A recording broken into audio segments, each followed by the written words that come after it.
Welcome to Tech Bytes and News, your daily roundup of articles featured in Hacker News. Today we're diving into a fascinating GitHub project. AI fanatics attempt to recreate Unreal Engine's nanite technology in Three.js. It's a really ambitious undertaking, isn't it? Absolutely. Unreal Engine's nanite is a game-changer for handling massive polygon counts in real time. To try and replicate that level of efficiency in a JavaScript library like Three.js, that's impressive. Exactly. The project's description is pretty upfront. It's a work in progress, and the code is admittedly a bit messy right now. But the core concept is brilliant. They're breaking down the problem into manageable steps. I see. So what are those steps? From what I gather, it involves meshlet creation, clustering, merging, and simplification, all using external libraries like METS and Mesh Optimizer, right? Yeah, pretty much.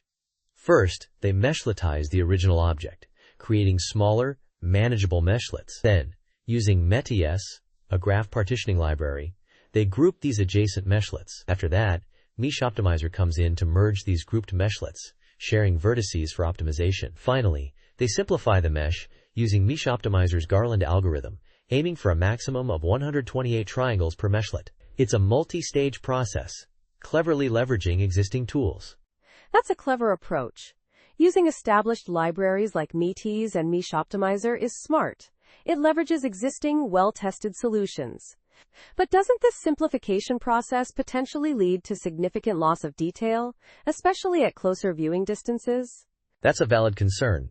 The project acknowledges this.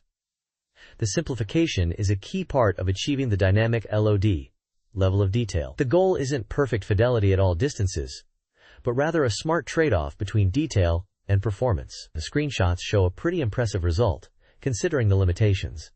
The GIFs on the GitHub page are particularly compelling. They demonstrate the dynamic LOD switching quite effectively. It seems like the next steps involve more testing and potentially streaming geometry directly to the GPU for even better performance, right? Precisely. The author explicitly mentions that as a TODO item.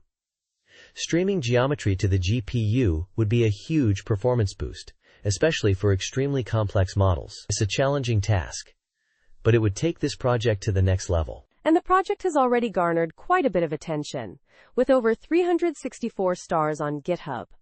That speaks volumes about the interest in this approach to real-time rendering of complex 3D models. Absolutely. It's a testament to the ingenuity and the potential of this project. It's a great example of how open-source collaboration can push the boundaries of what's possible in web-based 3D graphics. It's still early days, but the potential is enormous. It's really exciting to see this kind of innovation happening in the Three.js ecosystem. I agree. It's a fantastic project to follow. Thanks for highlighting it. My pleasure. And that's all the time we have for today's Tech Bytes and News. Thanks for listening, and we'll catch you next time. Goodbye. Bye-bye.